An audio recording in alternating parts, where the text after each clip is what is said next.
Hey class, I'm going to go ahead and make a video, and hopefully this will help you all understand the case study breakdown a little bit better.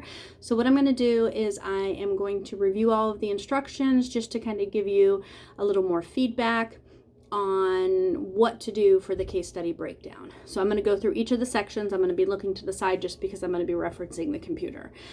So when you're finishing this assignment, you want to make sure that you are using all of the subheadings that are detailed in the syllabus. So for instance, you will have a level one heading, and that'll be client description.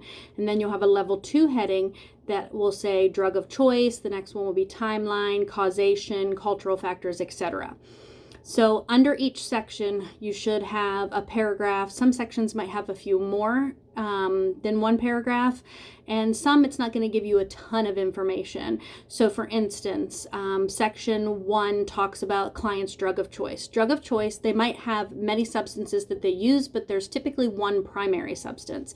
So that's the drug of choice. So you can identify all the substances and then which substance seems to be causing the most concerns for the client. Next is the timeline. When did they start using? How often do they use?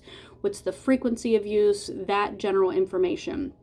Third is causation. What is the cause of the addiction? Now, this is where you want to think back to the theories of addiction. So you want to say, do you believe that addiction is caused by psychological stress, social influences, disease, sin, all of the different theories that were discussed in your book, and then in the video. I think there's a video on that. Next, it says cultural factors. I know in the syllabus it does say use the addressing framework. You can use the addressing or the respectful framework. They're essentially the same thing.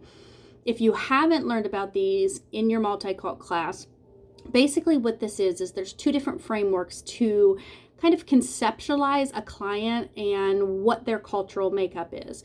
So with the addressing framework, the A would mean their age, the D would be disability, R would be religion, etc. So there's all of these different components of what makes up a person. Same thing with respectful model. It's just basically giving you a breakdown of each of those sections. Now those models have been uploaded in a handout to Blackboard.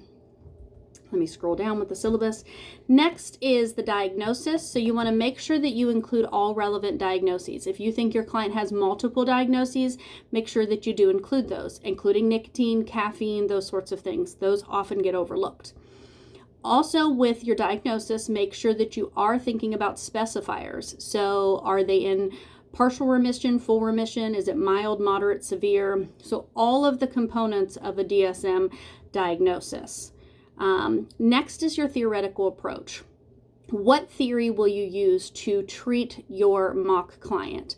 So oftentimes students will choose cognitive behavioral theory, which is, a good theory. Obviously, it's supported by research, and that's a core component in this section. If you use another theory, just make sure that you're supporting it and you find research that says this theory can be used to treat substance use disorders or to treat this particular clientele.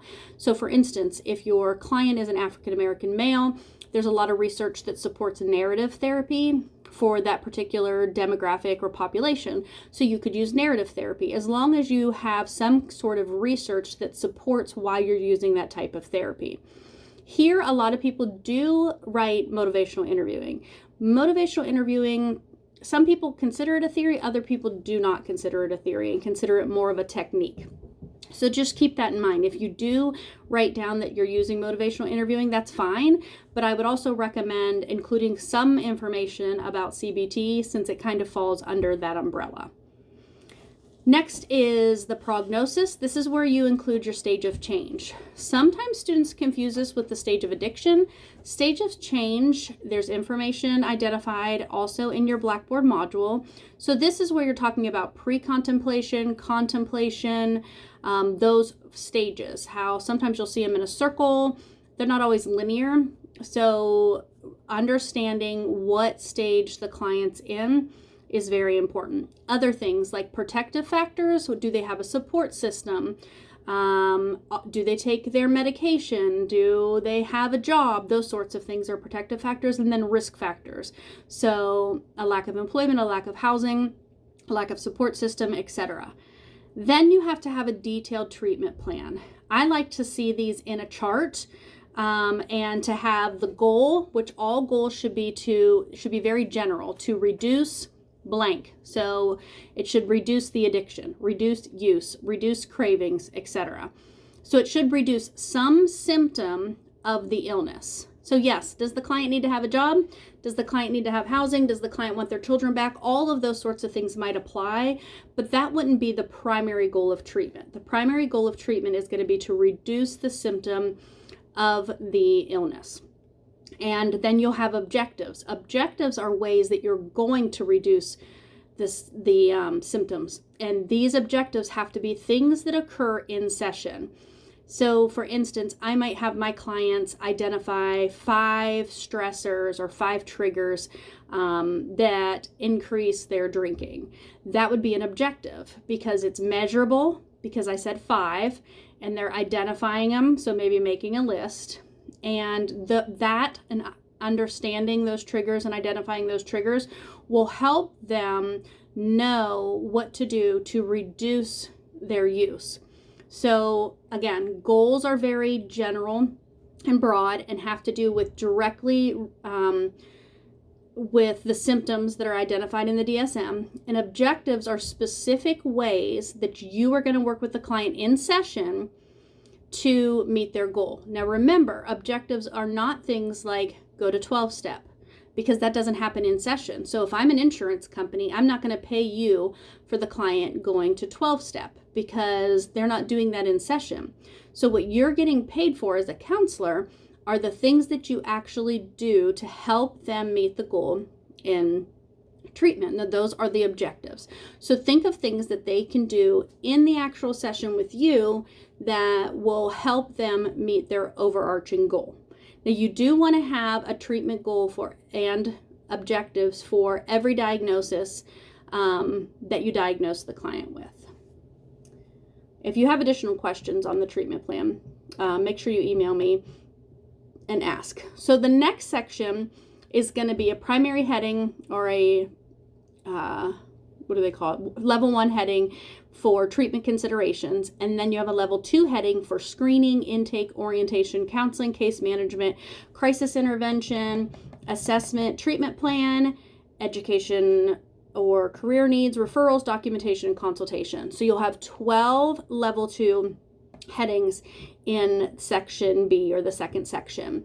Each of these sections also is required and has to have a paragraph under each. So in this section, what I want you to really think about is, what would your client go through at every stage of treatment? So these are like the stages or components of treatment. So if a client goes through a screening process, what is that screening process going to look like? So it might be coming to the agency and taking a particular assessment for a screening. Another way, in some agencies that I've worked in, is that they might go through a screening process just over the phone, identifying if they have insurance, what their level of need is, etc. Think about the ASAM and the level of treatment that they need, because sometimes people might need hospitalization, but you're an outpatient facility, or vice versa.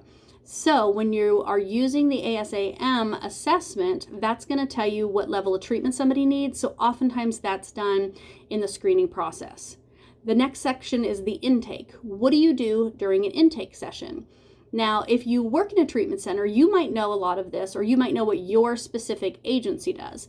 If you do not work in a treatment center, there is a section in your book that goes through each of these different sections. So you can look up intakes, what happens in that, orientation. So your book talks about each of these topics. It doesn't go hugely in depth, but think about, what would somebody go through during an intake process? Obviously, we're going to gather information about them. We might do additional assessments, and we're going to gather insurance information. We're going to maybe tell them about the agency. This kind of sometimes overlaps with orientation. So when a client is coming to an agency and getting oriented with the agency, they learn about what services are available, what to expect, how often they'll be coming to treatment, what are the rules, what are their responsibilities, what are their rights, all of that sort of information. So it's kind of like the informed consent when you think back to your ethics course. That goes into that orientation section. Then you'll talk about counseling. So are you recommending group, individual, family? What level of care? Do you think they need outpatient, intensive outpatient, inpatient? What theory of counseling are you using? Are you going to use a CBT approach or CBT and MI? Like all of that information is going to go into the counseling section. Next is case management. Does this client or would they benefit from case management? So case management helps with things like housing, getting people to appointments if they don't have transportation. So basically, if they need some kind of services to help take care of their daily living activities, then they might be applicable for case management. Not all clients will be. If they have a job, if they have transportation, if they have a good support system, then case management wouldn't be warranted unless some of those things are lost during treatment, and then you might recommend them to case management. So think about what would case management do for this client, and would it be appropriate to refer them to case management? Next is crisis intervention. So what if a crisis were to occur? Even if your client's not currently in crisis, what if a crisis would occur? What would you do? Would you do a safety plan? Would you provide them with the suicide hotline? Would you tell them how to call 911? Those sorts of things. You're going to outline that in the crisis intervention section. Next is assessment. Now, some of the assessment section information and the screening or intake information might overlap, and that's okay. You can include information in both sections. But in the assessment section, you're going to think about what assessments would you use for your particular client. Make sure you're considering what language your client speaks, the age of your client, race, etc. Because you don't want to use an adult assessment if your client is a minor. You don't want to use an assessment that's all in English if your client speaks Cantonese. So you want to think about these components before you're writing down which assessments. So there you could just Google, and there's, when we talked about assessments, you can look on the SAMHSA.